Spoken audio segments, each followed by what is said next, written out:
Minul on bipolaarsus, seetõttu on mul vahel maaniaperiood, kus mul on väga palju energiat ja vahel depressiooniperiood, kus ma ei taha midagi teha. Sellepärast ma võtan ravimeid.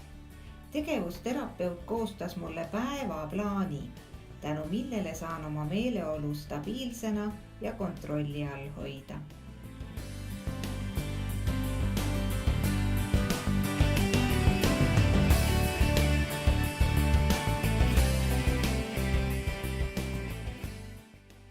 Sellel mehel amputeeriti autoavarii tagajärjel jalg.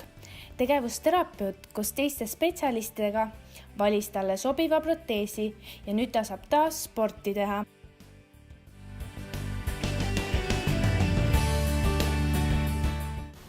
Sellel poisil on aktiivsustähelepanu häire. Tal on raske tähelepanu koondada ja keskenduda ühele tegevusele pikemaajaliselt. Talle meeldib mängida ja ringi liikuda. Tegevusterapeut leiab lapsele huvipakkuva tegevuse ja kasutab keskendumise saavutamiseks erinevaid meetodeid.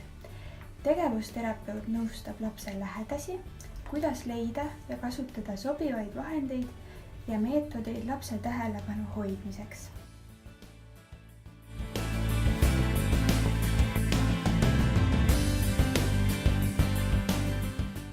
Selle mehel oli insult, mille tagajärjel ta parem kehapool on osaliselt halvatud. Tänu tegevusterapeudile suudab ta iseseisvalt süüa.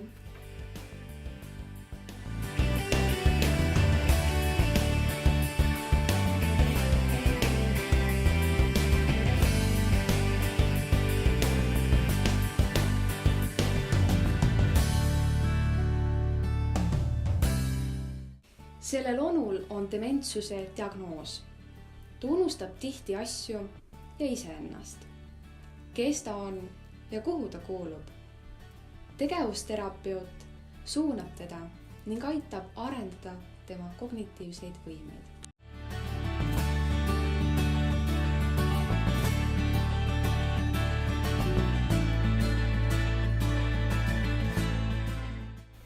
Olen vaegkuulja ja ma ei kuule, kui mu sõbrad külla tulles ukse kella lasevad. Tegevusterapeudi abiga sain endale erilise nupu, mis uksekella helisedes hakkab vilkuma.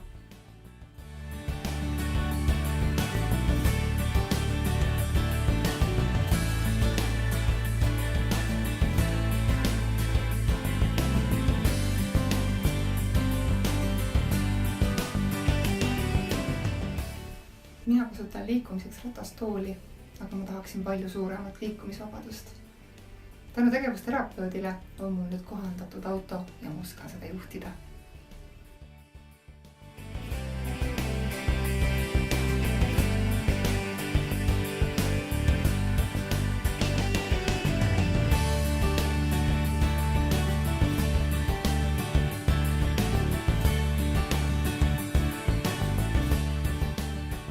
Vaegnägijana on mul köögis toimetamine väga raske, kuid tegevusterapeudi abiga sain täita oma ammuse unistuse teha oma sõpradele ise maitsev õhtusöök.